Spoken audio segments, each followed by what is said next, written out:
খোকা, তুই কই গেলি বাপ খোকা, তুই কই গেলি বাপ খোকা? তোমরা কি আমার খোকারে দেখছো? তোমরা কি আমার খোকারে দেখছো? তোমরা কি আমার খোকারে দেখছো?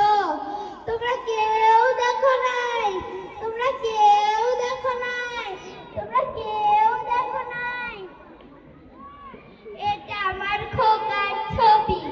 1971 সালে মুক্তিযুদ্ধের সময় আমার খোকা আমারে কইল, মা আমি যুদ্ধে যাইতাছি।